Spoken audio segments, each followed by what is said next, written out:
Bonjour, bonjour, bonjour, bonjour. J'espère que vous allez bien. 18h30, on est quand même précis de chez précis, c'est précis. Voici Discussion, donc le grand live du jeudi soir, où aujourd'hui on va vraiment pouvoir discuter ensemble d'audio. Et tout à l'heure, on aura un invité absolument extraordinaire. Puis tout à l'heure, on accueillera Simon, qui est ingénieur du son, qui fait plein de trucs dans la live, et qui pourra donc vous renseigner sur la façon dont on fabrique un son. Parce que la grande question qu'on se pose tous dans Discussion, et quand on parle justement de Cobuzz, du matos, de la qualité CD, du 24 bits, trucs comme ça, mais alors, à la base, ce qui est important, c'est comment est-ce qu'on va fabriquer un son. Parce qu'il y a des sons qui sont d'une qualité différente, on va donc passer ça au crible tout à l'heure. Donc, c'est formidable, je suis très très heureux d'être avec vous. Et on va commencer peut-être à poser des questions ou des trucs comme ça, pour savoir un petit peu où on en est. J'espère que le live fonctionne totalement bien, ce que je suis en train d'essayer de voir. Et je vois que déjà, il y a il y a des gens qui se pointent.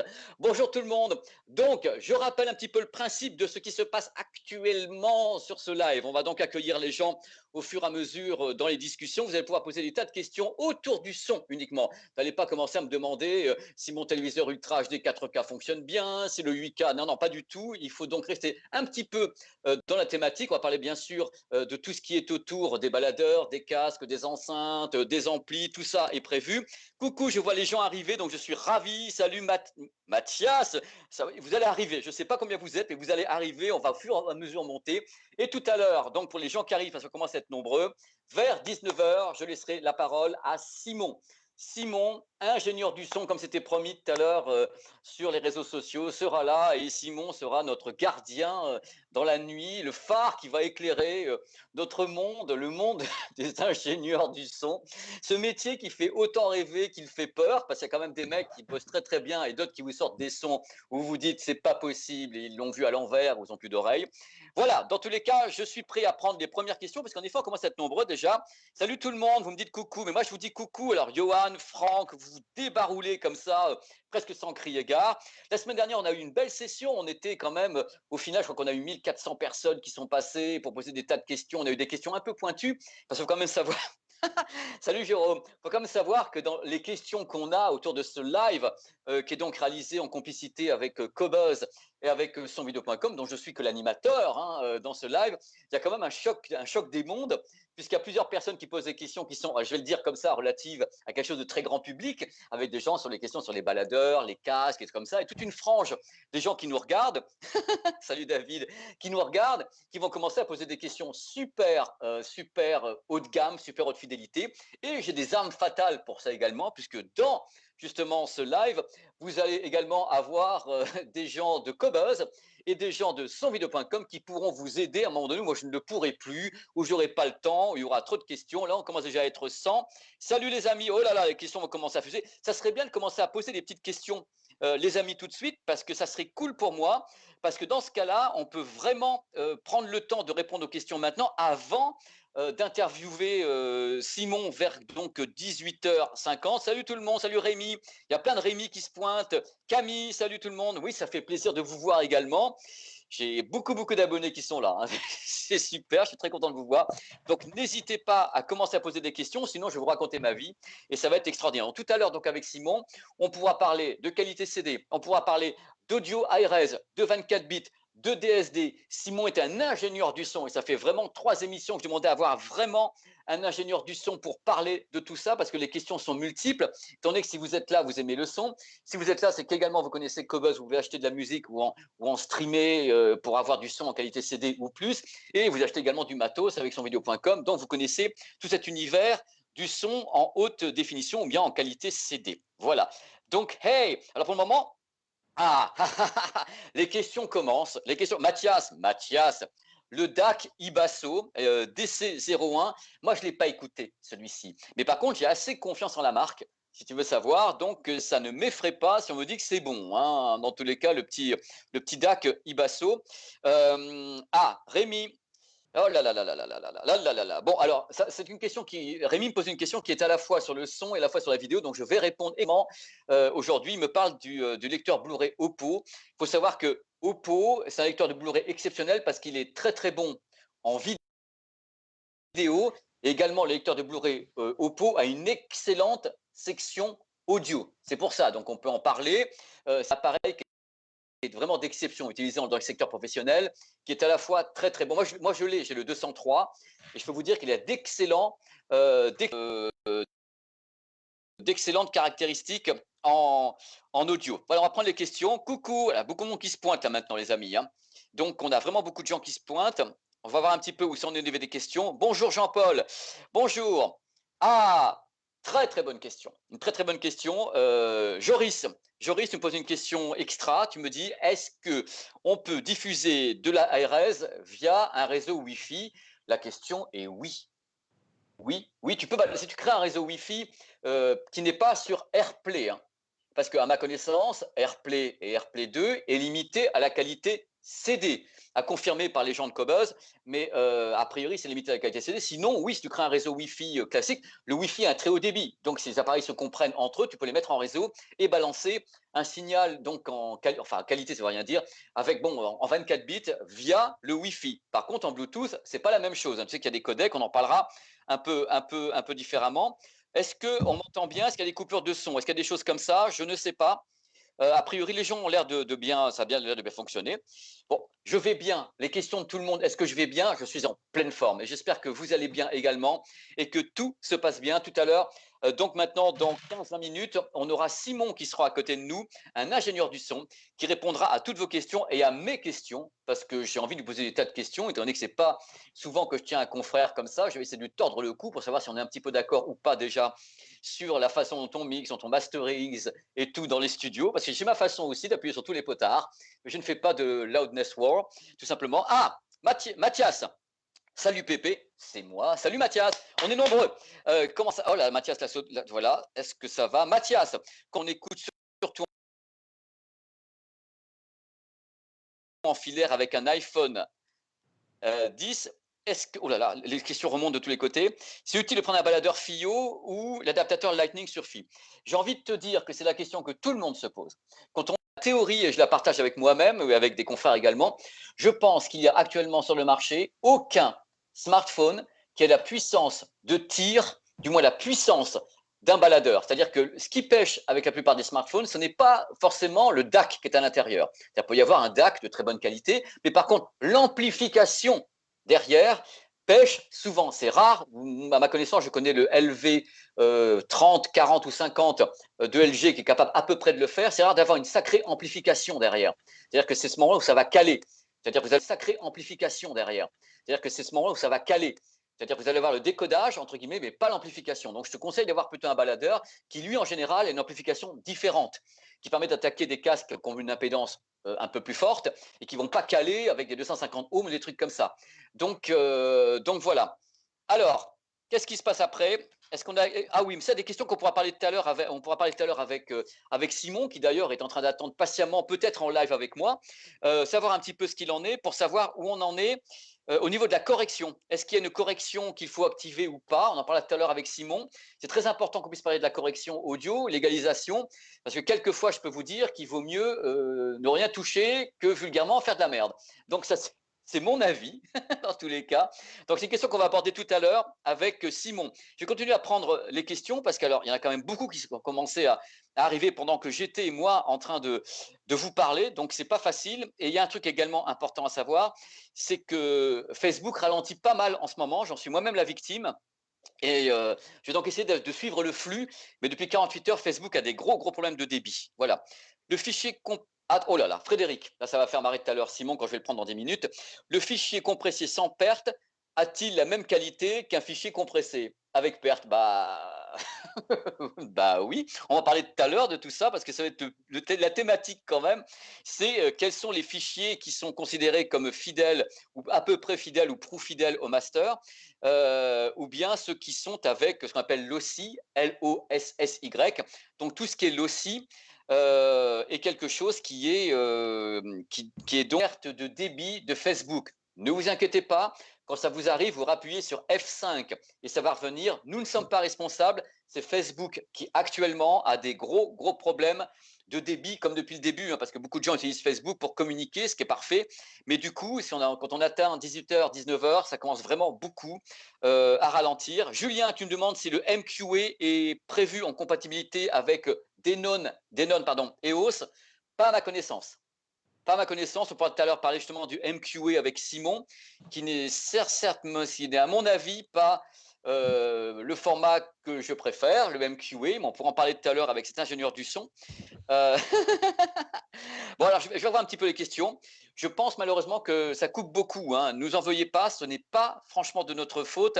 C'est la faute de Facebook et des débits vidéo actuellement. Je vous conseille de faire à nouveau un F5 quand ça coupe pour revenir au débit de Facebook. Ça coupe également avec moi. Vous inquiétez pas, vous n'êtes pas les seuls à être touchés. C'est général actuellement avec les live vidéo de Facebook. Je vais revenir un petit peu sur les questions si elles apparaissent. On voit bien mon crâne ce soir, parce que j'ai mis la caméra en hauteur. Vous avez cette vue absolument incroyable de ma chauvinitude. Donc, je vais voir un petit peu où on est au niveau des questions. Mon avis sur la marque Accuphase. Je peux vous dire que Accuphase, tout ce que moi j'ai écouté est absolument délicieux. Mais je ne connais pas tous les matos, où on en est également. Je redescends parce qu'il y a beaucoup de questions, les amis. Y a-t-il intérêt à écouter des albums victimes du Loudness War en 24 bits? Question qu'on abordera tout à l'heure avec Simon, justement, sur l'histoire du Loudness War et du 24 bits qui n'est qu'un container à la base. Dans le 24 bits, on peut mettre tout et n'importe quoi, les amis. Question acoustique, comment peut-on avoir une impression de spatialisation en face droite, au bas, de haut-parleurs dans les enceintes?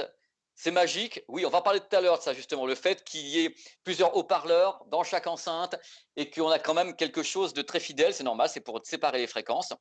Donc, je pense qu'on a répondu à cette question. Cédric, tu me demandes quel est le meilleur rapport qualité-prix chez Focal. Si tu me parles des enceintes, je ne sais pas trop comment te répondre. Je crois qu'il y a les Cora qui sont quand même très bonnes, je les ai écoutées. Si c'est en casque, tu as le Listen Pro, le Focal Listen Pro, qui est un excellent rapport qualité-prix, à mon sens. Donc voilà, je dis en même temps un coucou à tous les gens qui se pointent. On est quand même bientôt 200 sur ce live en instantané, donc ça fait du monde. Donc je vous remercie énormément d'être là. Je regarde un peu les nouveaux commentaires qui arrivent parce qu'il y a vraiment de tous les côtés. Donc c'est compliqué. Ah, alors Gilles, tu poses des questions qu'on va aborder dans peu de temps avec Simon parce que c'est vraiment le truc. 24 bits versus 16 bits. On en parle tout à l'heure avec Simon, justement. Et ça va être vraiment le thème entre Simon, vous et moi.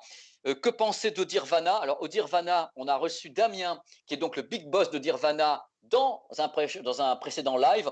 Donc, le live qui a eu lieu, donc je crois, il y a 15 jours. Donc, c'est encore en ligne, je crois. Odirvana est une excellente plateforme. Ce qui est bien avec Odirvana, c'est que Damien est une sorte de petit savant fou. C'est Géo trouve tout. Et Damien, à chaque fois, fait évoluer Odirvana. Donc, c'est ça qui est intéressant, c'est que quand tu le prends, tu sais qu'il y a des évolutions et qu'il accepte de travailler avec tous les types de fichiers. Donc, tu n'es pas, entre guillemets, vulgairement emmerdé avec Odirvana. Donc, je vous rappelle qu'on est ensemble jusqu'à 19h50 environ, que tout à l'heure, donc Simon va intervenir. C'est un live questions-réponses en complicité avec Cobuzz, qui donc vend de la musique en qualité CD, en qualité ARS, qui en stream également, et complicité avec sonvideo.com qui vous vend du matos.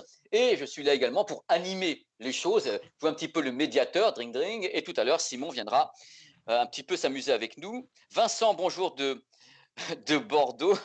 Je dis des gros mots ce soir, en effet, c'est PJ18, ce live, il n'y a pas de problème. 16 bits et CD, c'est vraiment la même chose. Alors, il faut savoir que 16 bits 44.1 en PCM, c'est le CD audio. Par contre, on peut avoir du 16 bits 40, enfin, par exemple, le MP3, c'est du 16 bits. Donc, on va parler tout à l'heure. Il y a avec ou sans le respect des données de base. 16 bits n'est pas égal à sans compression de données. Voilà, c'est ça qu'il faut bien te mettre en tête. Voilà. Donc, je remercie beaucoup, dans tous les cas, les gens qui nous permettent de filer un coup de main comme ça sur le chat, parce que c'est très compliqué. Donc voilà. Bon, ce qui est très bien, c'est qu'Odirvana en a répondu également, puisque Odirvana est vraiment quelque chose qu'on peut vraiment installer sur un PC ou un Mac et vraiment avoir des très bons résultats pour gérer la musique. C'est quelque chose que nous on aime bien dans tous les cas. En plus, c'est français. Comme Cobuzz, donc il faut aider les petits Français. Damien, Cobuzz, c'est Frenchy, les amis. Donc pas de problème. Dragonfly Red, Voilà, nous on a testé, je crois, sur sonvideo.com Dragonfly Cobalt, qu'on avait beaucoup aimé. Je crois qu'il y a un grand déballage sur la chaîne, donc c'est très très important. On peut, en effet, vous pouvez aller. Oh là là, oui, les questions ça fuse, les loulous. Ah là là, je suis en train de remonter, descendre pour essayer de voir un petit peu.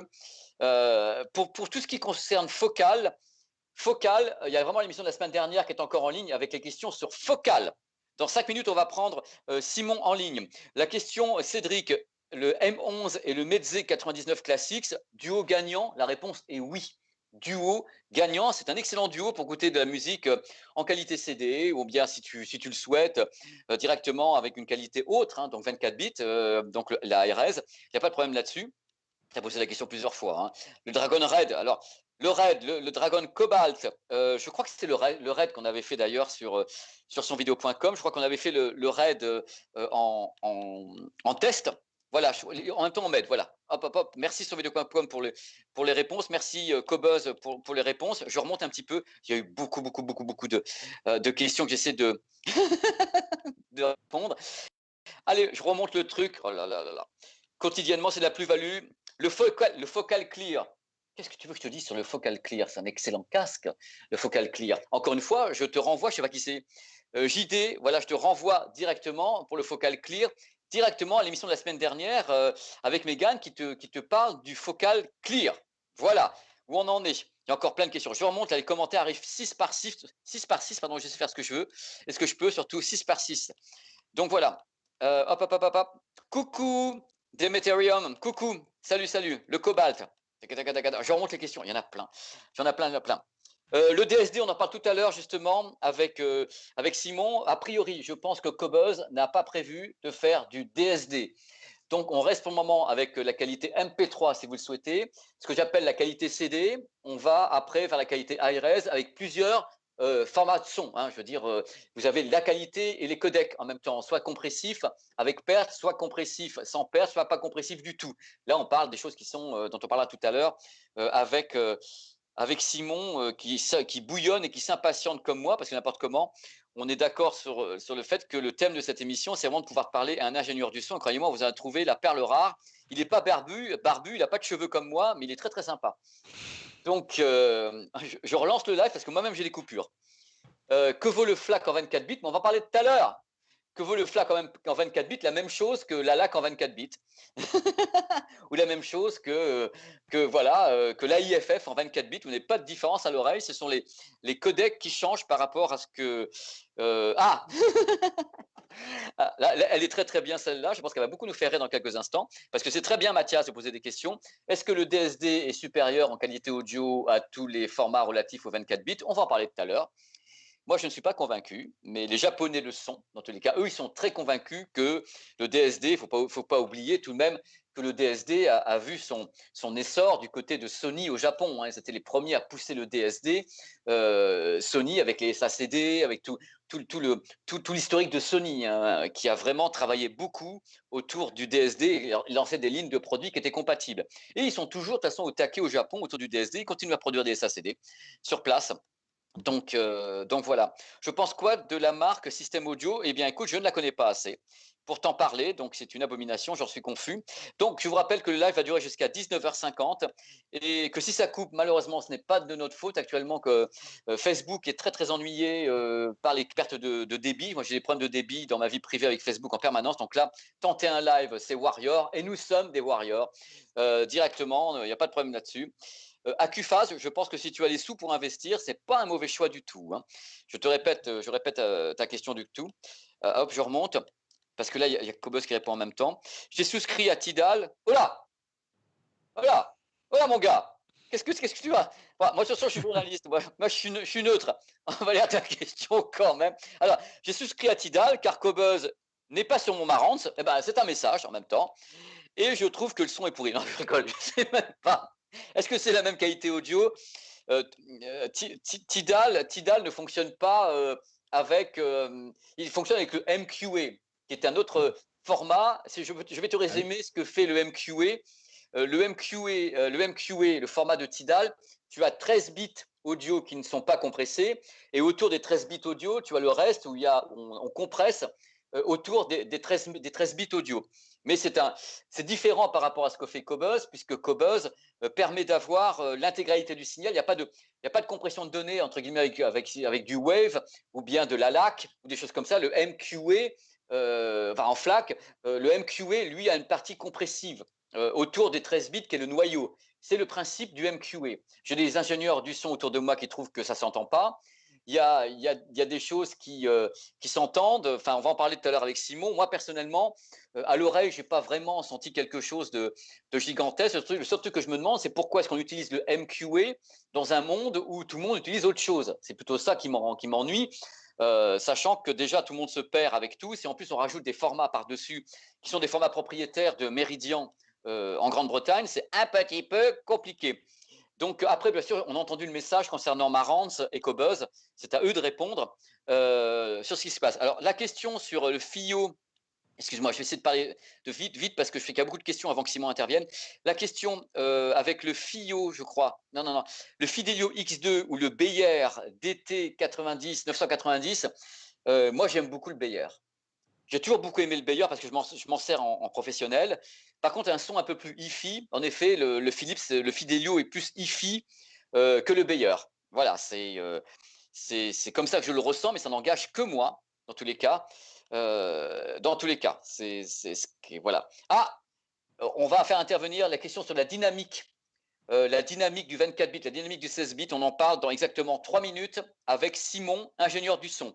Donc toutes ces questions concernant le son, la dynamique, le 24 bits et autres, ça sera avec Simon dans quelques instants pour parler avec un ingénieur du son. C'est quand même le clou du spectacle. On vous fait ça quand même au les cœurs, hein, parce que vous nous avez tellement demandé. On a été justement trouver le meilleur et le plus sympathique surtout, parce que des bons, il y en a, mais des bons et des sympas, il y en a beaucoup moins. Je vais vous dire, je rigole.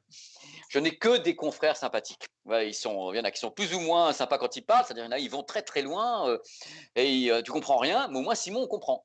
Donc c'est ça l'avantage, vous allez comprendre. D'ailleurs, je pense que dans peu de temps, là maintenant, peut-être qu'on va aller voir s'il y a d'autres questions, sinon on va directement passer à Simon. Il y a déjà une réponse très intéressante de quelqu'un qui dit si le master est mauvais, même en 100 bits, ça sera mauvais. Bah oui, tu as résumé, quoi. Donc, ce qui se passe. Encore une ou deux questions avant d'aller voir notre ingénieur du son sur ce qui se passe. Fiabilité zéro, je ne sais pas de quoi il parle. Ah, Frédéric, est-ce que les lecteurs de DVD et de Blu-ray sont d'excellents lecteurs de CD? La réponse est oui.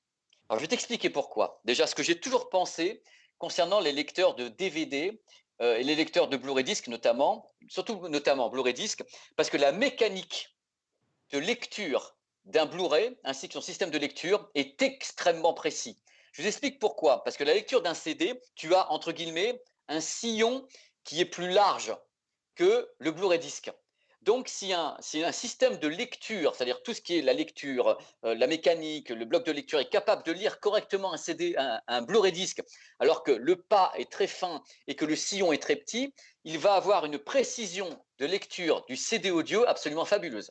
Voilà, c'est pour ça que personnellement, j'utilise vraiment les platines Blu-ray pour lire les quelques CD que j'ai encore, parce que je sais très bien que le système de lecture est absolument excellent. Il ne peut pas foirer, entre guillemets, sinon il foirait de façon gravissime avec le Blu-ray disc. Et encore plus en Ultra HD où le pas est encore plus faible. Voilà, voilà, j'ai fait mon petit lahus, je suis très content. Encore une question, et c'est Simon. Ah là là, conseil de lecture. Ah oui, le Oppo 203, c'est celui que j'ai. En lecture de CD, c'est d'une précision redoutable. Il n'y a pas de problème là-dessus, ne te pose pas de questions. Si tu as déjà ce produit ou si tu peux l'avoir d'occasion, le Oppo 203 ou bien les systèmes, les lecteurs de Blu-ray Ultra HD 4K de chez Pioneer, Panasonic, Sony, ce sont d'excellentes mécaniques de lecture de CD. Sachez qu'également, la plupart de ces produits sont également compatibles SACD en lecture. Ça dépend des marques, je crois que Sony le fait, Panasonic le fait. Voilà, ils peuvent le faire. Donc on va passer maintenant, je pense, si Nicolas à la régie, que je salue, est prêt, on va passer maintenant à l'interview. C'est même pas une interview, c'est une discussion que vous allez avoir avec Simon, parce que j'aime pas le terme interview, parce qu'on va parler entre nous, nous sommes des passionnés, nous sommes plus de 200 actuellement en live en Crète, donc ça veut dire qu'il y a vraiment beaucoup de monde qui va passer. Je vais maintenant me faire un plaisir de saluer Simon. Salut Pépé. Ça va Simon? Bah écoute, ouais, ça roule, ça va, très bien. Bah, je suis très très content. J'aimerais que tu te présentes auprès de tous les gens qui nous regardent là maintenant en instantané, parce que tu es la superstar de la demi-heure qui vient, voire plus. Alors Simon, qui es-tu? Que fais-tu? Pourquoi? Comment va ta maman? Alors, d'où je viens, alors déjà, moi, ça fait quelques années que je suis sorti d'une formation qui est la formation supérieure métier du son. Donc ça, c'est une formation qui est au Conservatoire de Paris de musique. Donc c'est vraiment en fait une formation qui était très axée sur la musique. Donc ce soir, moi, j'aimerais bien qu'on ait des questions aussi sur la production. Là, j'ai eu beaucoup de questions de matos. Je pense que c'est intéressant qu'on parle de musique parce qu'effectivement, comme tu l'as dit, si on met n'importe quoi dans une enceinte, un mix qui sonne mal, bah, il sonnera mal aussi dans une bonne enceinte, quoi.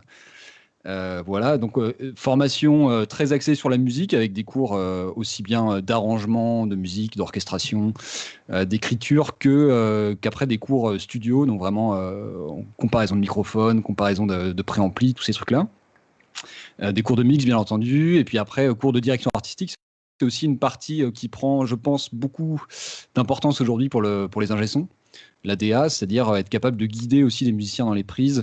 Et il y a quelques années, je pense que c'était surtout vrai en classique. Et aujourd'hui, c'est en train, à mon avis, de gagner progressivement la pop avec des ingé sons qui deviennent aussi réalisateurs d'albums. Voilà. Sinon, pour parler plus récemment, du coup, moi, je fais du disque essentiellement classique, mais je pourrais quand même répondre à des questions, évidemment, sur la prod actuelle, rock et tout ça. Donc, j'ai bossé récemment, par exemple, pour Warner sur l'intégrale Beethoven. Piano-voix, de la musique de chambre. J'ai fait aussi de la musique ancienne, musique Renaissance. Voilà, donc, comme tu vois, plutôt musique acoustique, musique classique. Et après, j'ai fait un peu de live aussi, donc là, c'est complètement autre chose. C'est aussi du mix, mais c'est un exercice qui est complètement différent. Je sais pas si peut-être que ça intéressera des gens, on pourra en parler aussi plus tard. Et voilà un peu d'où je viens, quoi. Alors, on a presque le même cursus, sauf que j'ai pas fait de live et que j'ai pas fait la partie musique. J'ai fait la partie technique de ce que tu as fait. Donc, c'est passionnant de parler avec toi. Je pense que les questions vont fuser. On va essayer t'en ramener quelques-unes. La première question que les gens se posent, c'est comment est-ce qu'on enregistre justement de la musique dans un studio? C'est-à-dire, toi, est-ce que dans ton cursus, parce que moi je l'avais fait, est-ce que on t'a appris justement à faire la prise de son, guitare, voix? Comment ça s'est passé pour toi?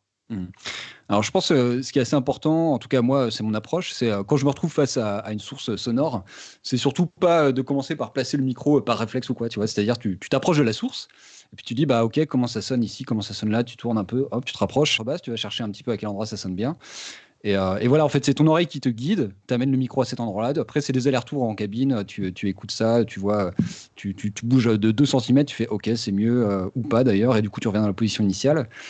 Voilà, donc la prise de son, c'est un travail d'artisan en fait. La prise de son studio, que ce soit du studio musique actu ou du studio classique. Donc voilà, je sais pas si ça répond un petit peu à ta question. Oui, ça va être la question des gens. Ouais. Vas-y, Après, vas-y, voilà, Simon. quand on se pointe dans un studio, ce qu'il faut comprendre, et après là j'empiète un peu sur la suite, sur le mix, c'est que en fait on a plein de micros. C'est-à-dire qu'un micro, du coup, dans une session de travail dans notre logiciel, ça devient une piste. Et du coup, le rôle du mixeur, ça va être de prendre toutes ces pistes et d'en faire quelque chose d'audible. Parce que si vous mettez tout ça au même niveau à plat, quelque part, c'est un peu comme si vous vous lanciez dans, je sais pas, une recette de cuisine et que vous mettiez tout au hasard. En fait, ça donne rien, quoi. C'est immangeable. Et là, du coup, l'idée, c'est de prendre chaque piste et d'aller la trafiquer pour la travailler, que ce soit point de vue. Enfin, on reviendra là-dessus plus tard, évidemment, mais de manière à, au final, obtenir une espèce de patte sonore comme ça qui nous convient et qui convient aussi, évidemment, aux artistes, aux producteurs.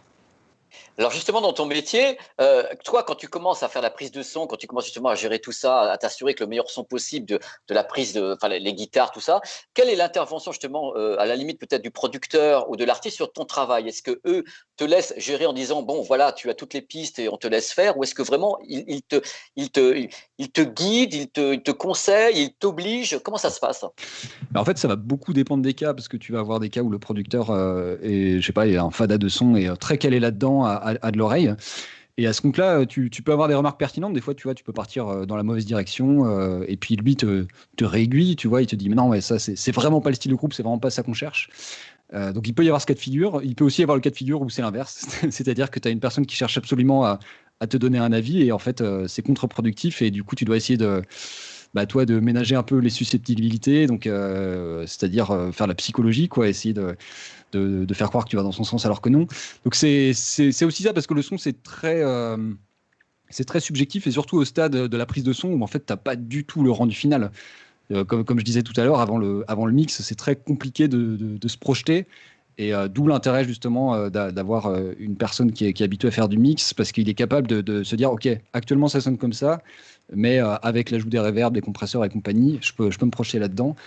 Et voilà, c'est vraiment la difficulté. Du coup, ce que j'ai envie de dire pour le producteur, c'est que c'est vraiment du cas par cas, quoi. Il n'y a aucune généralité là-dessus.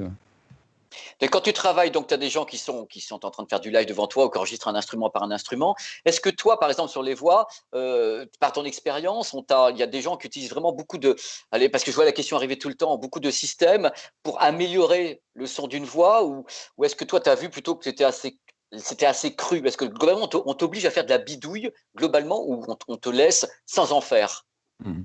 Alors moi, déjà, je bosse plutôt en classique, donc je vais commencer par parler de ça, puis après, je pourrais...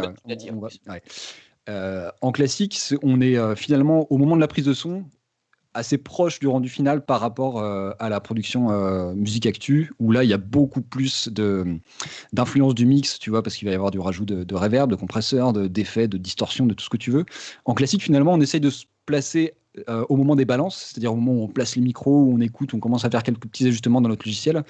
Finalement, on essaie déjà d'aller assez loin dans le processus de mix, ce qui permet d'être sûr de ne pas se planter, puisque justement, la différence, par exemple, entre du studio musique actuelle, où là, tu vas avoir, je sais pas, par exemple, la batterie dans une cabine, la guitare dans une autre, voire tout en différé.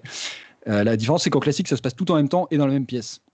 Ce qui veut dire que si tu foires une prise de son, c'est beaucoup plus compliqué, tu vois, d'aller chercher un instrument séparément et de le trafiquer. Alors qu'en pop, alors comme tu disais, tu vois, si tu as une voix qui est un peu ratée, à la limite, tu n'as que la voix sur cette piste. Donc tu peux aller, maintenant on peut aller assez loin avec les outils numériques, effectivement, pour retravailler. Ouais.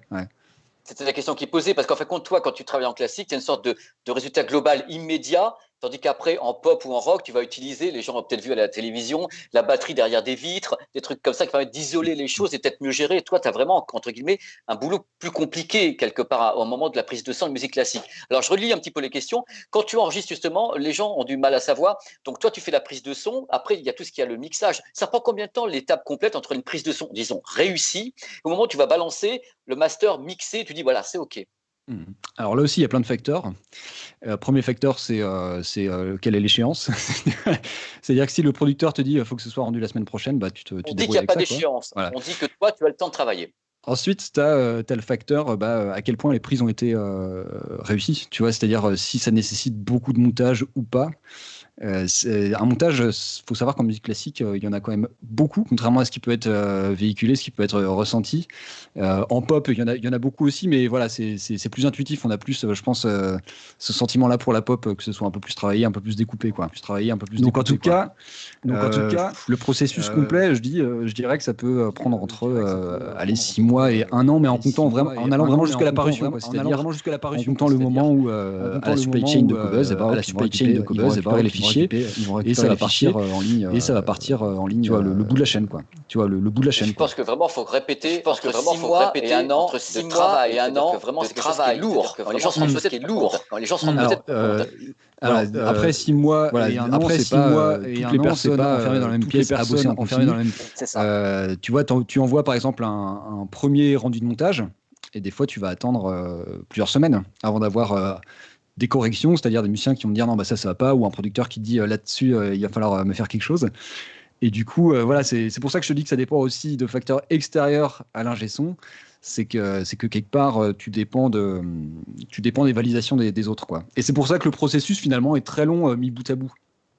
C'est exactement la même chose qu'au cinéma, au moment où tu tournes et le moment où tu vas faire les effets spéciaux, tu as vraiment un laps de temps. C'est la même chose. Tu as plusieurs intermédiaires, tu as des accords, les gens qui sont en désaccord. Ça fait que toi, en tant qu'ingénieur du son ou bien roi des effets spéciaux, tu dois toujours attendre quelque chose. Donc la question également que j'ai envie de te poser, parce que c'est passionnant, on va vraiment passer du temps avec toi, Simon. Merci d'être avec nous. Tu travailles comment au niveau de l'échantillonnage, parce que tu sais très bien que les gens sont habitués maintenant à entendre parler de 16 bits, de qualité CD, de 24 bits. Toi, quand tu bosses généralement au moment de la prise de son, au moment du mix, l'acquisition se fait comment, toi? Tu le fais en 24 bits, en 16, en 32 flottants? Tu travailles comment, globalement?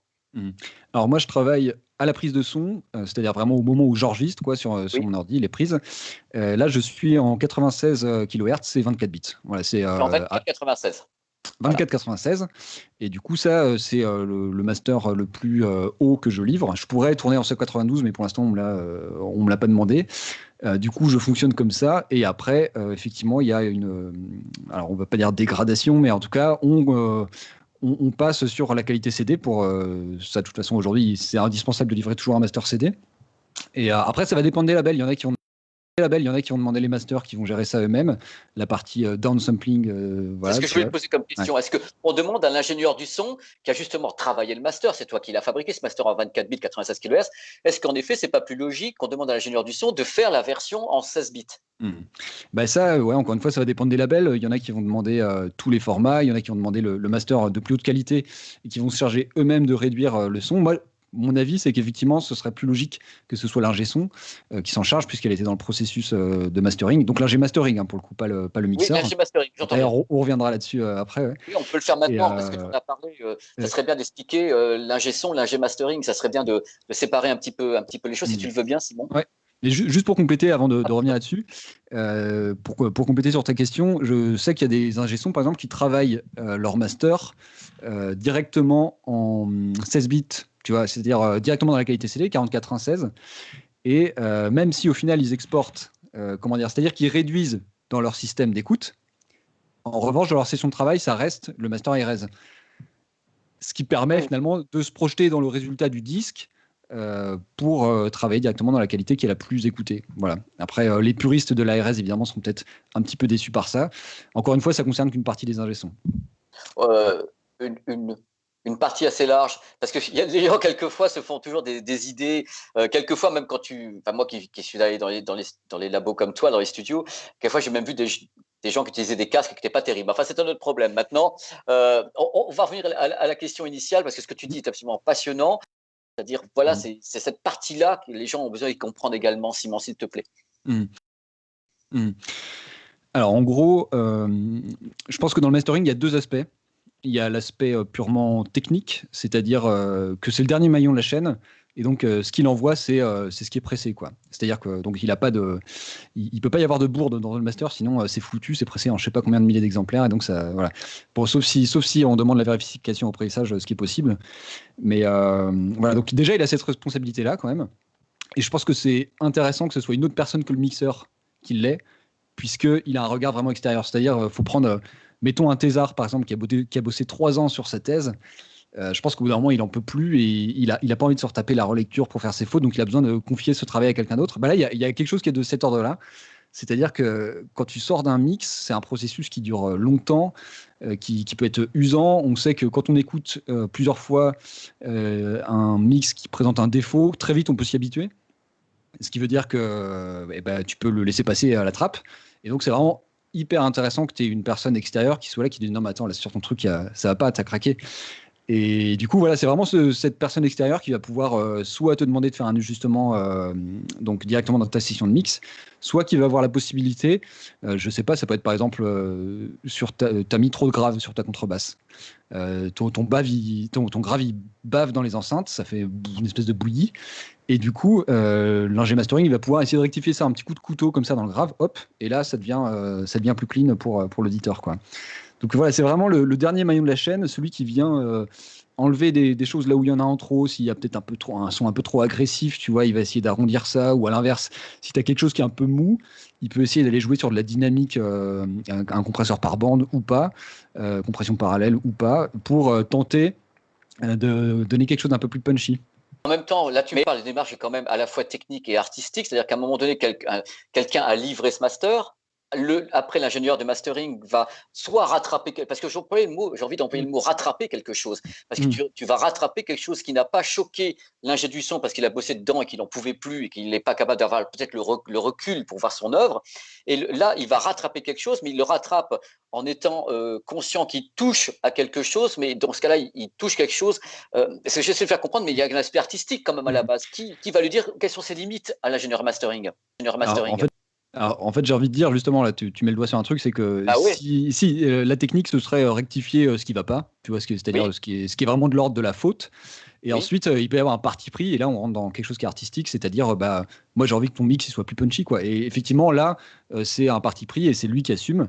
Et à ma connaissance, le mixeur a pas de droit de regard là-dessus, contrairement peut-être au producteur qui, là, lui, suit l'ensemble du processus de Voilà. création et donc peut effectivement intervenir à ce Je voulais t'amener là, en fin de compte, niveau. à la base, c'est le producteur et artistes qui, eux, suivent le processus, qui peuvent gérer tout ça. Simon, il y a des choses dont il faut qu'on parle ensemble, qu'on parle un petit peu des formats audio, parce que là, tu me parles d'un master final qui est soit, bien sûr, toi, tu travailles donc en 24-96, tout le monde ne le fait pas, il y en a qui sont en 24-48 ou même en 24-41, 44,1, moi j'ai vu aux États-Unis quelquefois.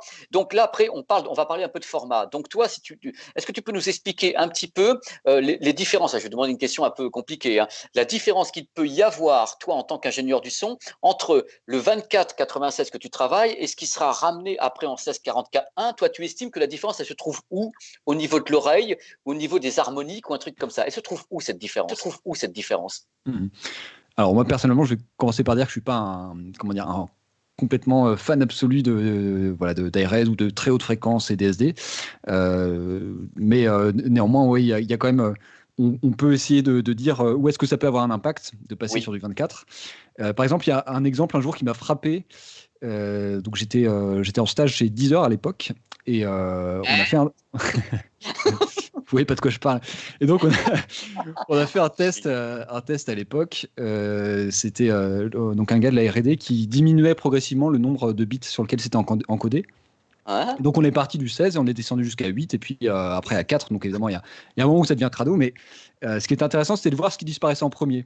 Et en fait, il prenait un morceau de Michael Jackson qui commence avec vraiment une espèce de caisse claire et tu as une reverb. Donc tu as un impact et puis une décroissance comme ça.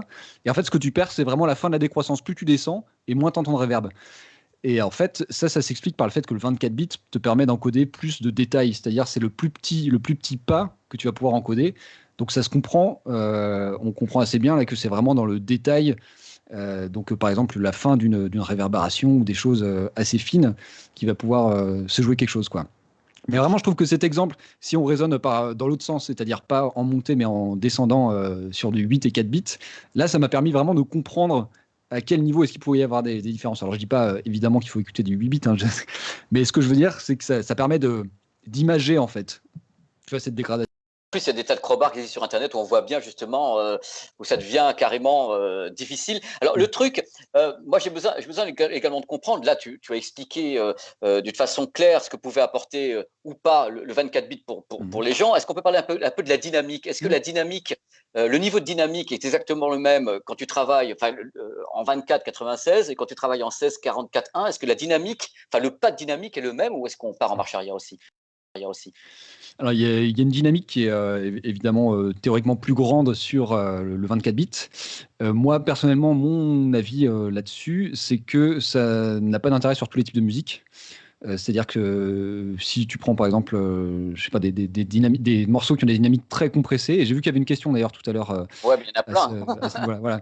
Ouais. Si on prend des choses très compressées, je pense que ça n'a plus forcément de sens de parler voilà, de forte dynamique. Voilà, mais encore une fois, c'est que mon avis, quoi. Hein, Mais non, mais attends, on est là je pour pense qu'il parler y a tellement ensemble. de... ouais.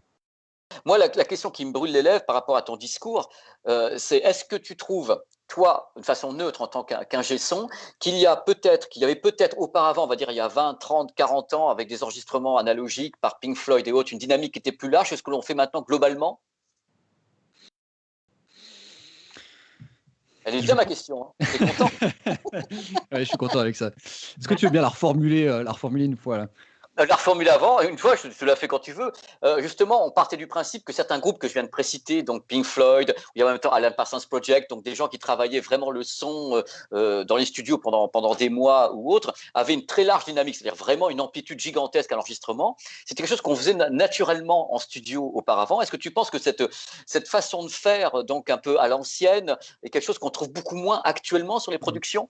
Cette façon Alors là, d'avoir quelque chose de très ample?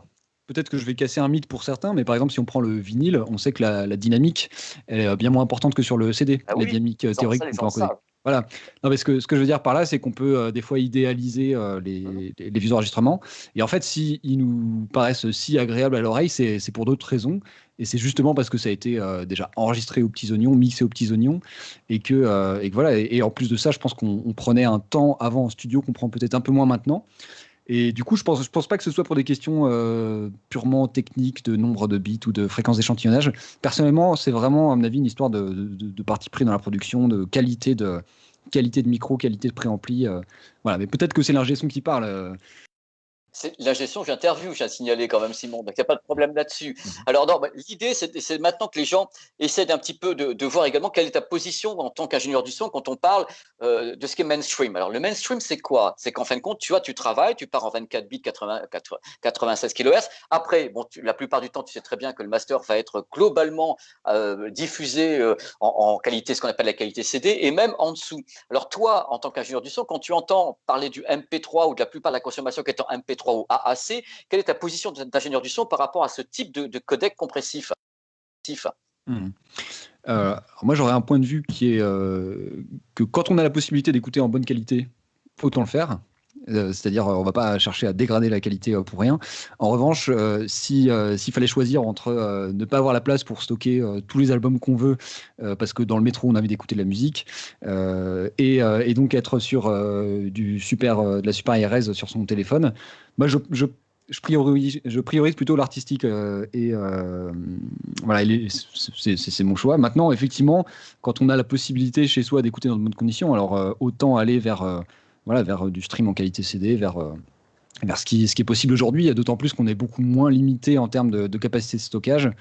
Voilà, donc Oui, mais c'est parce qu'en effet, il faut savoir qu'on a créé le MP3 parce qu'on n'arrivait pas à stocker le nombre de bits d'un CD, qu'un CD sur disque dur à l'époque, on n'avait pas la place, donc on a créé le MP3. Donc en effet, tu as spécifié un truc qui, moi, me fait tilt, c'est la différence entre le nomadisme, où en effet les gens peuvent un peu sacrifier les choses, et le truc qu'on écoute donc à domicile. C'est vraiment des choses qui sont complètement différentes dans ton travail.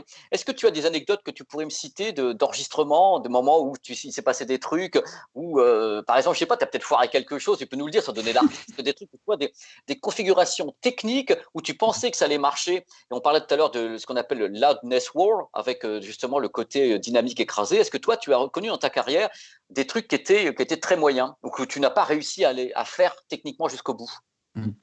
parce que ça aurait foiré techniquement ou plutôt sur quelque chose qui Non, aurait parce que foiré c'est-à-dire artistiquement dans la prise? non, un truc où, par exemple, toi, tu as écouté les artistes, tu as tout fait bien, et tu as entendu le morceau et tu n'as jamais réussi à avoir complètement ce que tu avais dans le studio au mastering. C'est-à-dire un truc où tu n'as pas réussi, ou des choses comme ça, une anecdote autour de ça. Alors ouais, peut-être une anecdote, mais alors là, ça va plutôt concerner du montage que de la prise de son ou de la technique. Mais Problème. euh, en gros, c'était une fois où en studio, tout se passait bien. On écoutait, on trouvait ça mais dément, tu vois, ce qui se passait. C'était que ce soit point de vue justement du jeu, des musiciens, ils étaient vraiment dedans, ou point de vue du son, on était très contents. Et après, on est rentré dans une phase en fait un peu, je pense, psychorigide de montage.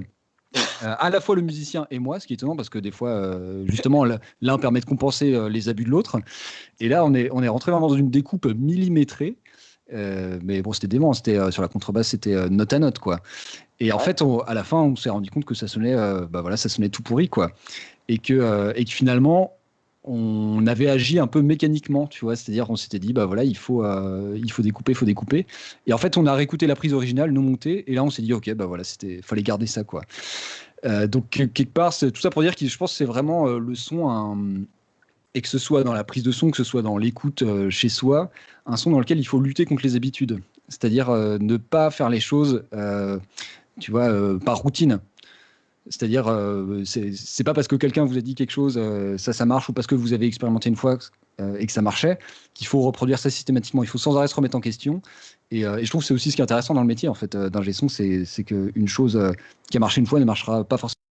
Parce que c'est à chaque fois un cas de figure différent. Tu as un producteur différent, artiste différent, et tu peux amener ta technicité pour que ça soit fait au mieux.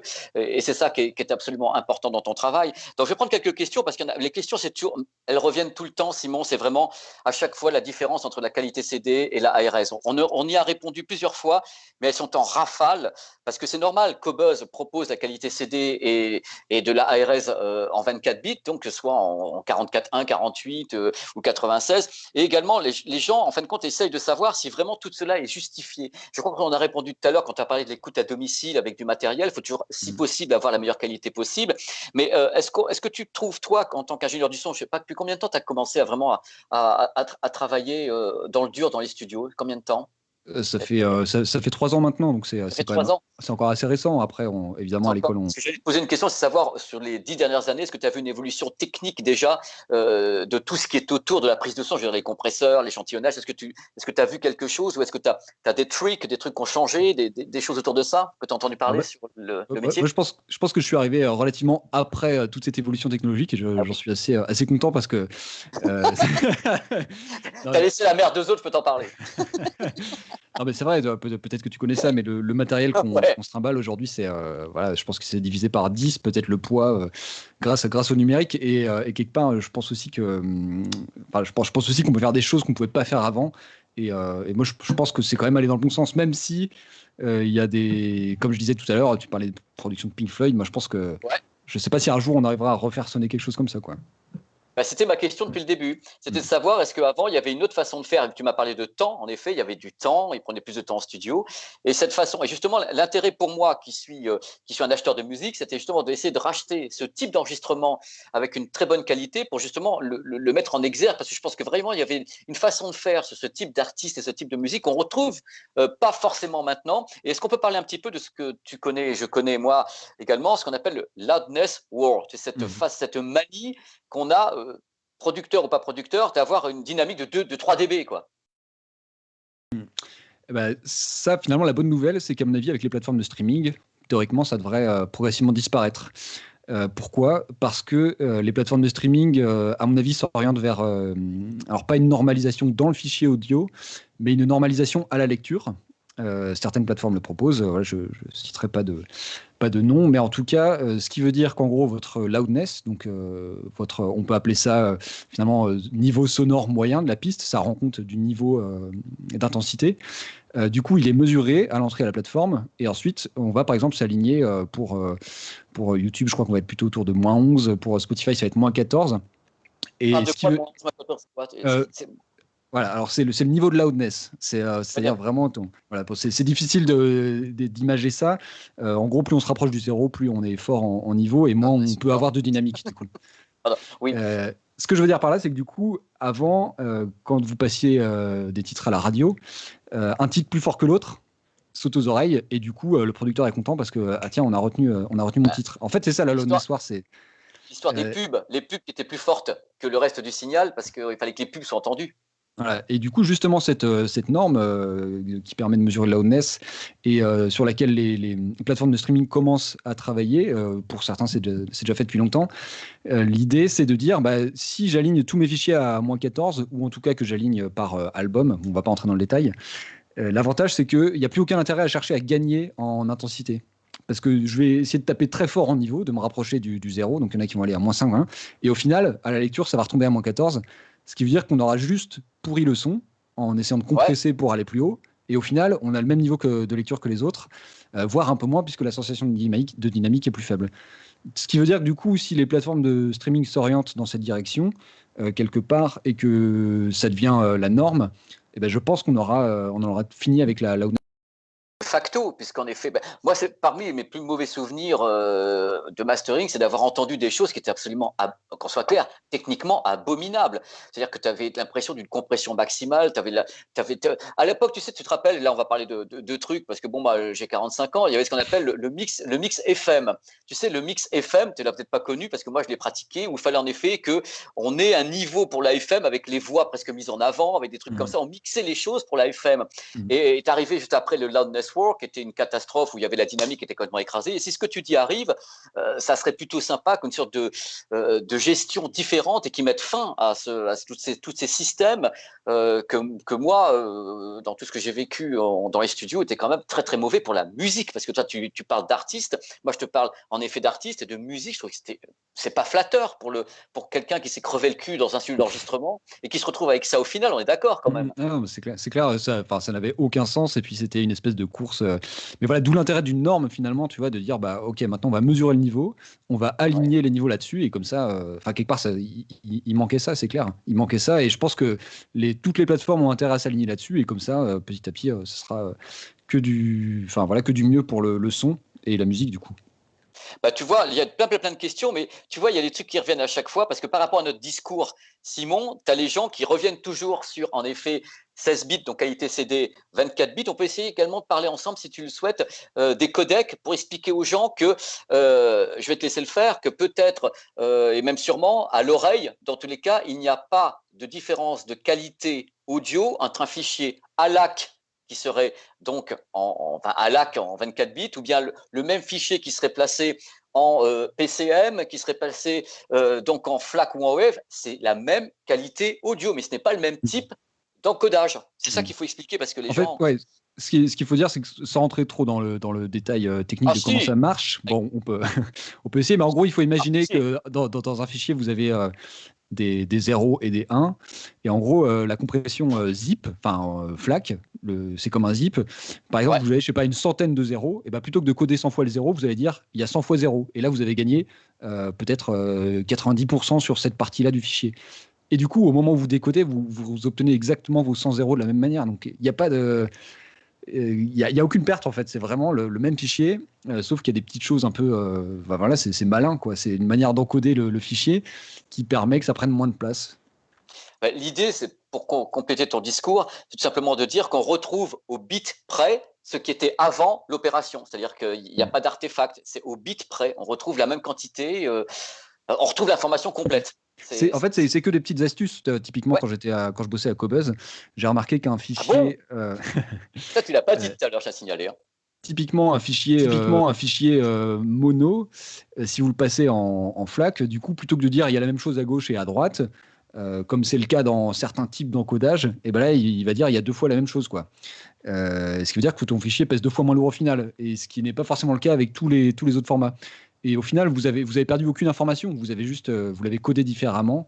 Et voilà, donc il faut vraiment pas psychoter sur Ben, les formats sans perte. C'est réellement. mais il faut comprendre les gens. Le problème, Simon, tu le sais bien, si nous sommes dans la profession, les gens se retrouvent avec des choix, même quand tu vas sur Cobos, tu le sais très très bien, où tu vas te retrouver avec ALAC, FLAC. Les gens, c'est normal qu'ils ne sachent pas quels sont les fichiers qui pourraient être meilleurs. Le public serait censé peut-être penser qu'il n'y a qu'un seul bon format dans tout ce proposé. Ils ne savent pas que à la base, au niveau du son, ça sera exactement la même chose. C'est le poids qui va changer ou la façon de remplir le container. Donc, il faut comprendre le public. Moi, je le comprends. Après, bien sûr, tu as tous les gens qui sont en LOSI, donc qui ont le choix entre le MP3, le AAC. C'est très trouble pour le public. Et de l'autre côté, tu as toi qui bosses directement les fichiers en 24,96. Après, c'est ramené en qualité CD. Il faut avouer que c'est, je vais être Ouais. vulgaire, un véritable merdier. Ouais. Non, puis c'est vrai que même en venant finalement du milieu du studio, tu vois, dans le studio, on travaille beaucoup en disque, en hi-res. Moi, je me posais pas toutes ces questions-là avant d'arriver à Ah ouais, Cobuzz. Peut-être qu'on peut ouais. développer un peu là-dessus. Du coup, c'est vrai que donc, je suis passé par Cobuzz pour un peu plus d'un an, je crois. Et donc, j'étais à la partie supply chain. Alors ça cause pas beaucoup, je pense. En gros, c'est chaîne d'approvisionnement, c'est-à-dire c'est là où sont livrés tous les fichiers, quoi. Donc, il y a des distributeurs audio qui déposent des fichiers quelque part. Et tout ça, c'est ingéré de manière automatique, heureusement, dans une grande base de données.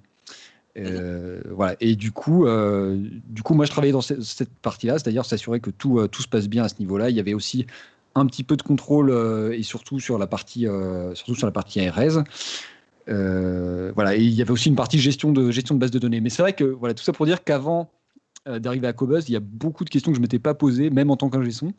Et finalement, Eh je ouais. me, je me rends compte que voilà, quand on est auditeur, on peut être un peu perdu dans tous ces formats, d'autant plus qu'il y a énormément de communication marketing là-dessus et de subjectivité. Et du coup, voilà, je pense que ces deux facteurs-là combinés, ça fait qu'on est paumé, quoi. Bah, tu sais, il faut les résumer tout simplement. Lossi, format avec perte. Lossless, format sans perte. Et dans les lossless, il y a des formats qui sont compressés sans perte et d'autres qui n'ont pas de compression. Parce que c'est là aussi où les gens, et donc les tailles du fichier sont plus ou moins grandes. Moi, j'ai des questions qui arrivent sur le DSD. Alors, est-ce que toi, tu as un avis sur le DSD ou pas, Simon? Hmm. Hmm. Alors le DSD, déjà, il faut savoir que c'est quand même extrêmement compliqué à mettre en place et j'ai vu que quelqu'un avait posé une question sur le DSD natif, c'est-à-dire qu'il reste vraiment du bout du bout à bout de la chaîne dans le même format. En fait, il existe vraiment très très peu de studios dans le monde où on est capable de faire à la fois du mix en restant en DSD, parce qu'en fait c'est vu que c'est codé sur du coup voilà, deux valeurs, enfin il y a le 0 le 1 quoi, voilà c'est ça. Le 0 et le 1. Du coup, ça devient extrêmement compliqué de mixer parce que bah, comment vous faites pour mixer voilà, enfin, tu vois, des 0 et des 1. Donc, c'est techniquement pas possible, ce qui fait que les studios qui veulent faire du mix à partir de DSD sont obligés de repasser sur une couche analogique en fait. Et du coup, si vous vouliez avoir théoriquement du DSD d'un bout à l'autre de la chaîne, il faudrait en fait réaliser le mix en temps réel, ce qui impose de ne pas faire de montage. Voilà, donc personnellement, je pense que c'est quand même aller très très loin et du coup se priver d'outils en fait de production qui peuvent avoir aussi une plus-value dans la qualité du disque. Et moi, quand je pèse, tu vois, dans la balance, je mets OK, le DSD, t'as cette qualité-là, voilà. Et ce que tu perds, point de vue effet, point de vue, voilà, toutes les possibilités qu'on a aujourd'hui avec les effets numériques, c'est incroyable. Donc je me dis, moi personnellement, je pense que c'est beaucoup d'efforts, peut-être voilà, pour trop de sacrifices point de vue post-production. Les Japonais ont été tellement fans de ça. Petite question encore qui revient souvent, parce que les gens, maintenant on parle de streaming ensemble, Simon, toi tu es ingénieur du son, et il y a encore le CD audio qui existe. Il faut aussi expliquer les gens que quand ils achètent un CD audio, donc le support physique, ce qu'il y a dessus a exactement la même qualité technique que ce que l'on trouve en streaming, en qualité CD. Je veux dire, en fait, c'est le propre du numérique, c'est-à-dire que voilà.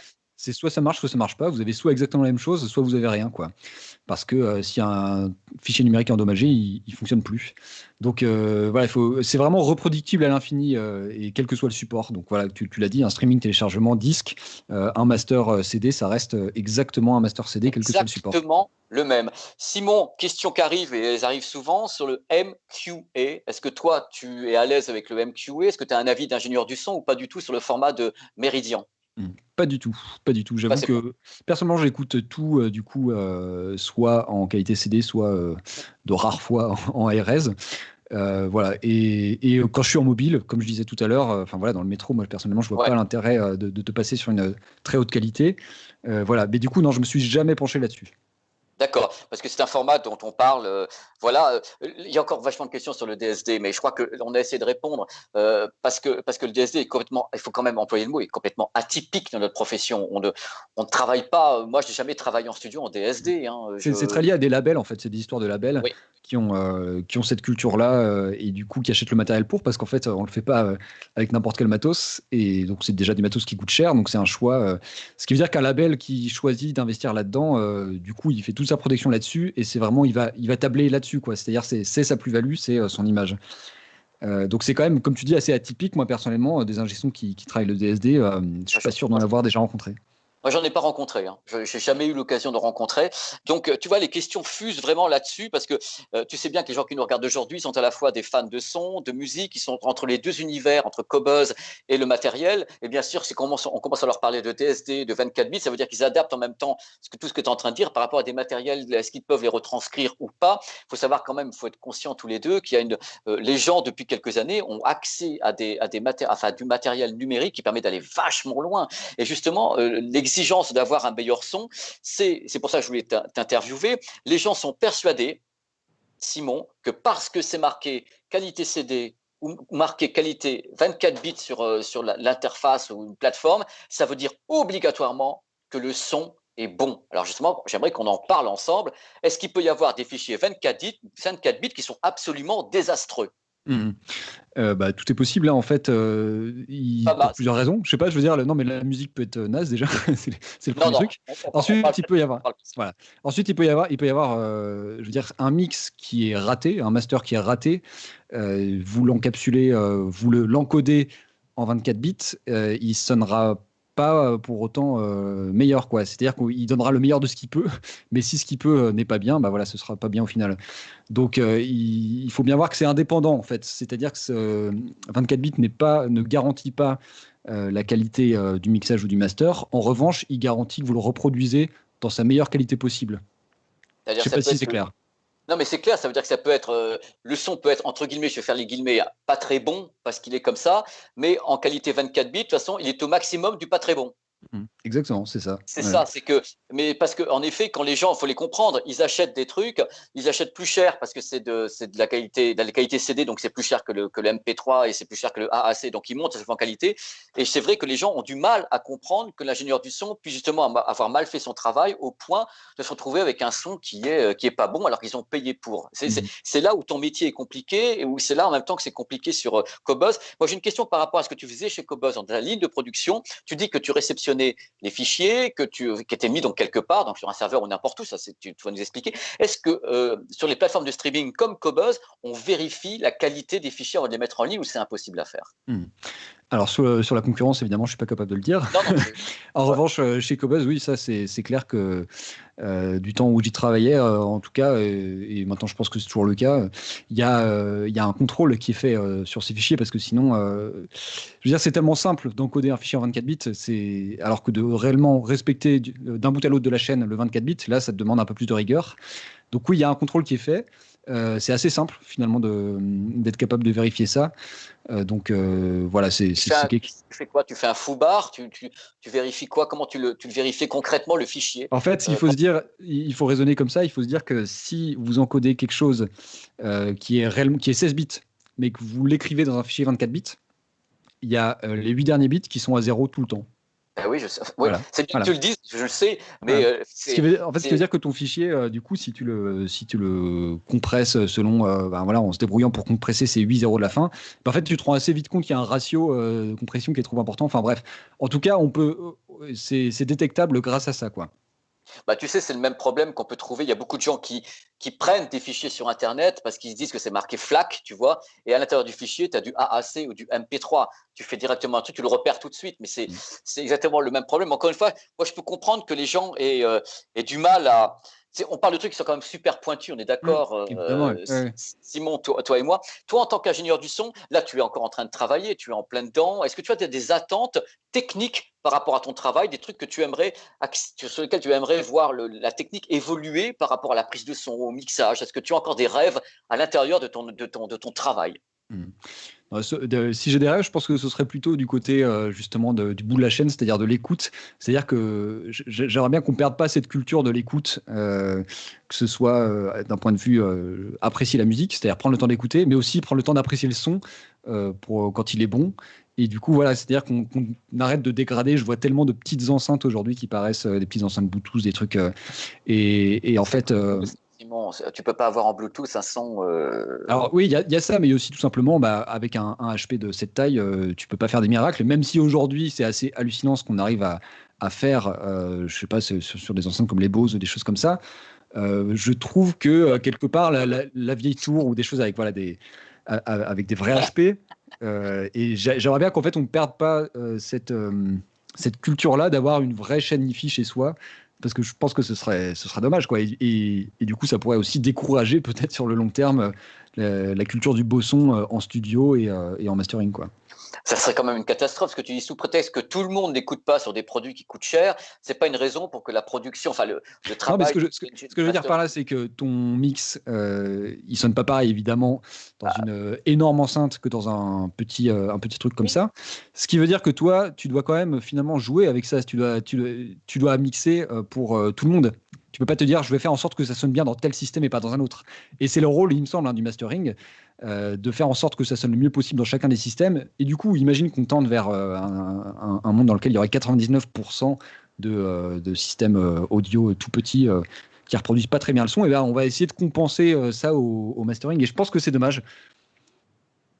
J'espère que le monde que tu me décris là aujourd'hui n'est pas. Non, mais sincèrement, je suis sincère avec toi. Le monde que tu me décris, j'espère que ce n'est pas celui qui va arriver parce que je n'imagine Non. pas notre métier, enfin la façon dont on peut travailler dans le son et se dire, bah tiens, de toute façon, on va s'en foutre entre guillemets que le son soit pas super bon Non, parce mais que les gens. c'est évidemment Je un peux pas avoir scénario ça dans ma catastrophe tête. là, mais voilà. Mais ce que je veux dire, c'est que c'est quand même important, voilà, aujourd'hui de vendre un peu cette culture du beau son et du coup, enfin, pour ça, je trouve que Cobuzz, c'est intéressant, tu vois. C'est-à-dire qu'il y a ce respect du son, il y a ce respect de la musique aussi, il y a l'album qui est valorisé. Voilà, donc petite parenthèse là-dessus. tellement content les gens sont ravis, hein, je suis tellement content que tu sois là. Alors, il y a des questions qui vont vers toi en tant qu'être humain et professionnel. Est-ce qu'au moment où tu as commencé justement à travailler ou à apprendre ce métier, est-ce qu'on t'a appris à écouter?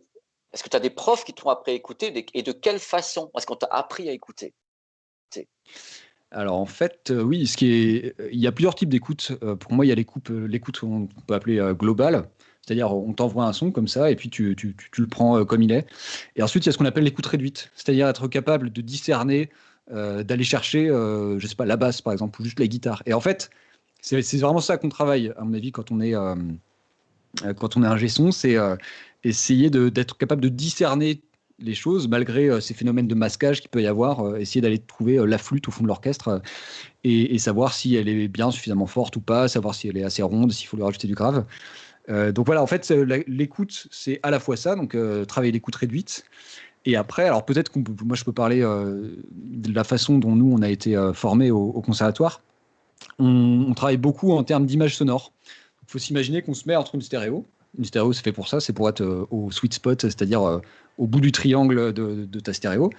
Tu te mets là et du coup, tu imagines que si je prends, je sais pas, un orchestre, je vais avoir mon violon, premier violon dans l'enceinte gauche. Et petit à petit, je vais être capable de dépeindre en allant de gauche à droite tout l'orchestre. On a fait les mêmes cours, hein. On a fait les mêmes cours. Voilà. C'est comme ça qu'on m'a appris. Comme ça qu'on m'a appris. Critères de Guy Laporte. En gros, on est capable de décrire des plans, c'est-à-dire premier plan de prise de son, dernier plan de prise de son. Entre les deux, tu as la profondeur. Ouais, et en fait, c'est tout ça, c'est être capable juste de fermer les yeux, d'écouter et de se dire qu'est-ce qui se passe entre mes deux oreilles et d'aller vers quelque chose de plus en plus précis pour être capable justement de faire des Scène sonore, essayer d'écrire la scène sonore, savoir sa taille et voir. Qu'est-ce que toi, parce que moi, tu as employé le mot masquage tout à l'heure. Est-ce que tu peux expliquer aux gens, quand tu as employé ce mot, le masquage d'un instrument ou de fréquence? Tu peux expliquer ce que ça veut dire? Alors typiquement, si vous prenez un morceau très arrangé, très chargé, avec plein d'instrus, des rythmes compliqués, voilà, un morceau fourni, et vous le passez en mono, et bah, du coup, vous n'avez plus qu'une source en fait sonore, c'est-à-dire qui est centrale, et vous allez voir que c'est extrêmement compliqué de lire toutes les voix, c'est-à-dire de comprendre, d'entendre à la fois le petit coup sur la cymbale, d'entendre à la fois la flûte qui fait son truc dans l'aigu. Et ça, en fait, c'est dû justement au phénomène de masquage, c'est-à-dire que nous, on démasque, on a plusieurs outils pour démasquer les différentes sources sonores, c'est-à-dire les différents instruments. Il y a à la fois la spatialisation, donc ce dont je parlais tout à l'heure. Ça va être beaucoup plus simple de discerner deux instruments. Si par exemple, vous avez une guitare à gauche et, je sais pas moi, vous avez une trompette à droite, vous allez entendre beaucoup plus distinctement ces deux voix, elles vont pas se masquer. Voilà, c'est ça le phénomène de masquage. Et ensuite, vous avez une autre manière de travailler pour démasquer les sources. Ça va être de raisonner. Imaginons que cette fois, les sources se superposent. Donc là, il y a un masquage spatial. Cette fois-ci, vous avez par exemple une basse et une guitare.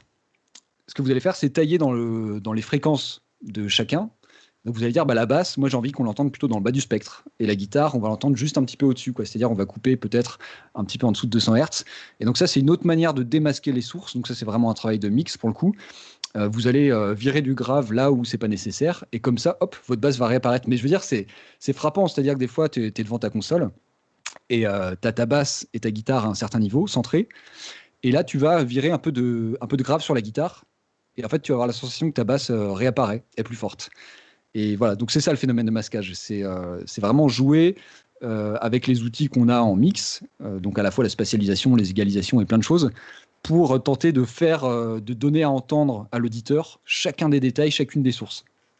Ça, c'est un truc que tu me dis, moi je l'imagine, entre guillemets, assez bien pour certains types de musique, peut-être plus compliqué à réaliser pour d'autres types de musique, parce que plus il y a d'instruments, plus tu ajoutes des problèmes, et toi qui mixes, justement, tu me disais de la musique classique, ça devient très compliqué à gérer, puisque tu gères beaucoup d'instruments sur une scène sonore très très large.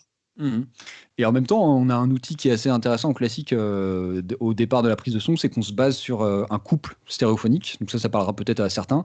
C'est-à-dire qu'en gros, on a deux micros qu'on met devant notre orchestre. C'est le point de départ de notre prise de son. Et il y a un micro qui va aller dans l'enceinte gauche, un micro dans l'enceinte droite. Et ça, pourquoi? Parce qu'on a deux oreilles en fait. Et du coup, ces deux micros, à partir du moment où on les ouvre, on a déjà une espèce de scène sonore devant nous. On peut imaginer tout l'orchestre, alors plus ou moins bien selon si on a bien placé le couple, selon si on est dans une bonne salle. Et voilà, tout ça pour dire que du coup, en classique, on a quand même déjà un point de départ qui est assez solide. Et si on a bien placé ce couple-là, on a une scène sonore qui est lisible et 80% du boulot est fait, quoi.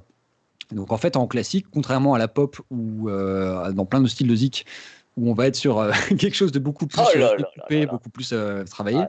En classique, on part d'une espèce de scène déjà établie, le couple, et après on vient ajouter des choses pour préciser, pour ajouter des couleurs, pour faire entendre des solos par endroit, quoi.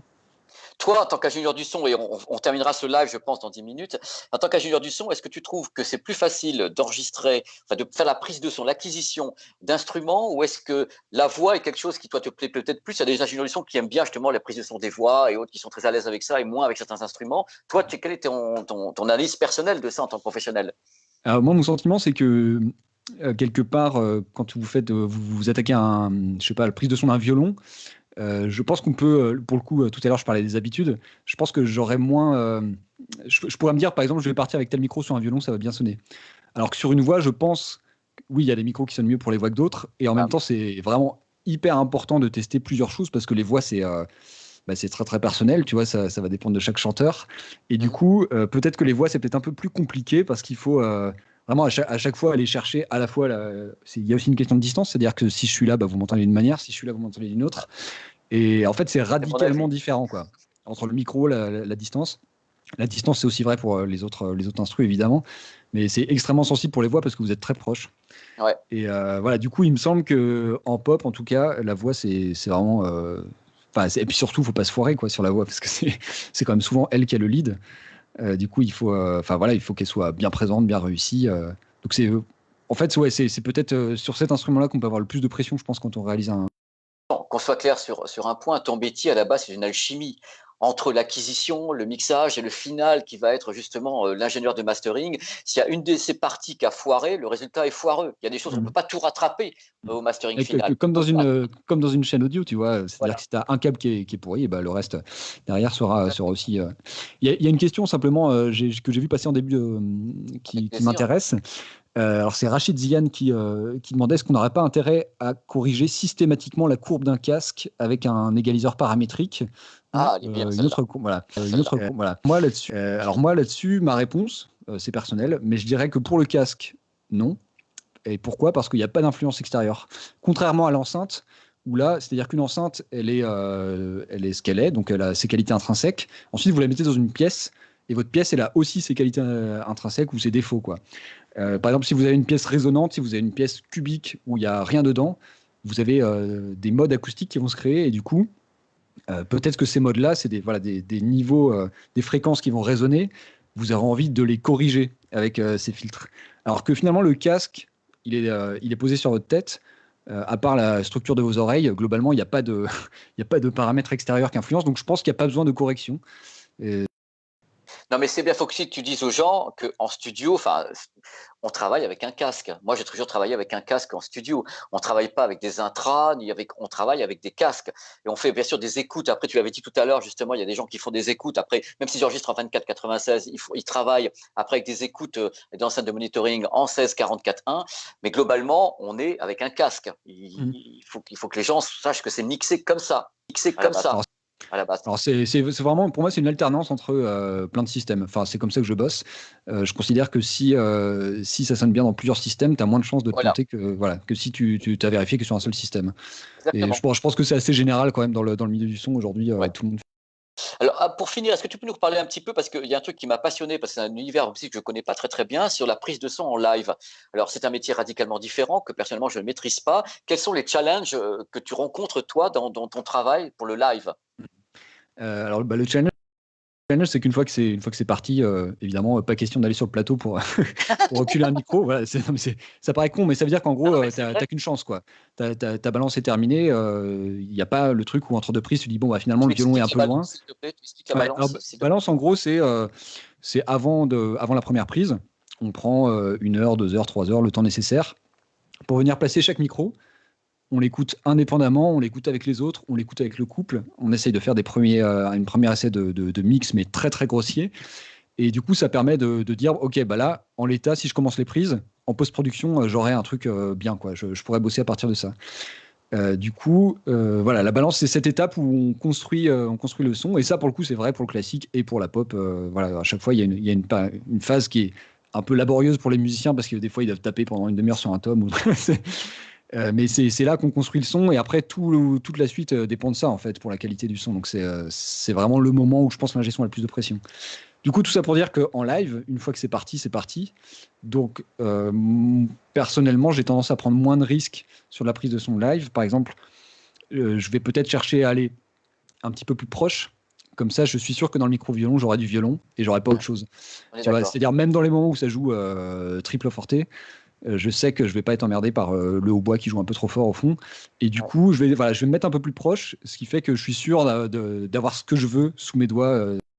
On est d'accord. Mais écoute, dans tous les cas, je vais te dire, c'était parce qu'on va falloir qu'on conclue un petit peu. Franchement, Simon, je parle au nom de tous les gens qui ont suivi ce live. C'était passionnant. Mais il faudra que tu reviennes parce que c'est génial. Alors, je voulais te remercier vivement de t'être exprimé, d'avoir avec ton naturel et d'avoir donné tous les tips comme ça autour de ta profession. Tu as répondu certainement à des tas de questions que les gens se posent. Et franchement, Simon, merci quoi. Bah écoute, il n'y a pas de Merci. quoi. Merci, hein, merci à toi. Mais c'est merci voilà, nous avoir donné l'occasion, Cobuzz, justement, qui est pile poil dans la cible de ce que l'on fait, parce que quand même, c'est la recherche. Moi, je suis un mec qui est à la recherche du meilleur son possible, parce que je suis un amoureux de son, je suis un amoureux des artistes, et je pense que tu fais un métier vraiment passionnant, et j'ai la chance de l'avoir pratiqué aussi, et c'est merveilleux, quoi. Alors, continuons le bon travail, arrêtons le loudness war, et arrêtons de faire n'importe quoi, place à la musique avec un bon mixage, enfin une bonne acquisition, mixage et un bon mastering derrière. Voilà, tout le monde Voilà, sera content. entièrement d'accord. Merci à nouveau. Cool. Merci Simon. On te retrouve très très vite À bientôt comme alors. ça en live. Ciao et porte-toi bien. Ciao. Ciao, ciao. Ciao. Et ben voilà, c'était formidable. Je suis très très content. On va conclure ce live. On avait dit qu'on terminerait à 19h50. Donc je suis très très heureux d'avoir passé ce moment avec vous. Il y a eu beaucoup de questions. Je pense qu'on a répondu au cours de ce live à énormément de choses avec Simon. Donc malheureusement, on ne peut pas continuer beaucoup plus loin, mais sachez que dans tous les cas, vous pouvez repartir vers le replay qui sera mis en ligne et voir ce que Simon a pu vous dire sur la qualité CD, sur le 24 bits. On a parlé du DSD, on a parlé plein de trucs.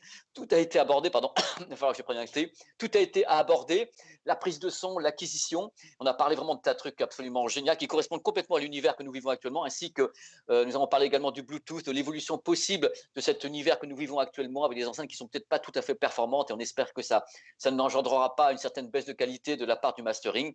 Voilà, c'était un plaisir de vous savoir là et je suis à nouveau très très heureux. Je vous donne rendez-vous très très vite autour de ces lives, autour du son. On va essayer d'avoir d'autres invités dans les semaines et les mois à venir. On a donc eu les gens de Focal, on a eu Damien d'Odirvana, on a eu donc Simon, ingénieur du son.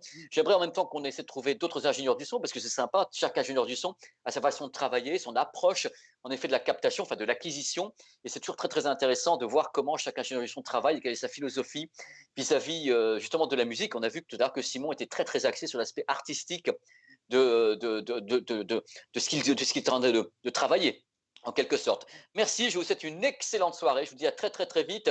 Et n'oubliez pas de vous balader de temps en temps comme ça un petit peu sur les entités Cobuzz et sonvideo.com pour aller chercher du bonheur et comme ça vous divertir. Je vous dis à très très très vite à nouveau.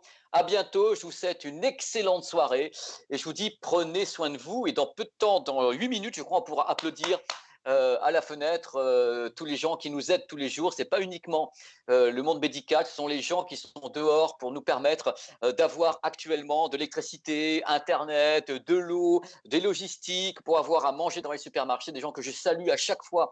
Et du matin au soir, je continuerai à penser que vraiment ces gens sont méritoires. Il faut vraiment les saluer. Ils font un boulot formidable. Ils nous permettent de vivre et de survivre pendant que nous, on est pour le moment, si vous êtes comme moi, confinés à attendre que les choses aillent mieux. Et je voulais vraiment les remercier à nouveau durant ce live. Voilà, d'être présent. Je vous embrasse très très fort. Je vous dis à très très vite. Ici, ailleurs, partout. Et voilà, on est là pour vous divertir dans tous les cas. Et c'est important qu'on continue à vous divertir. À bientôt. À bientôt. Et merci à la technique, à Nicolas et à toutes les équipes de Cobuzz et de sonvideo.com d'avoir répondu comme ça à vos petits messages de tous les côtés. On vous dit à très très vite. À bientôt. Ciao. Et bon appétit. Et bonne soirée. N'oubliez pas, à 20h, on applaudit. Ciao. Bye bye.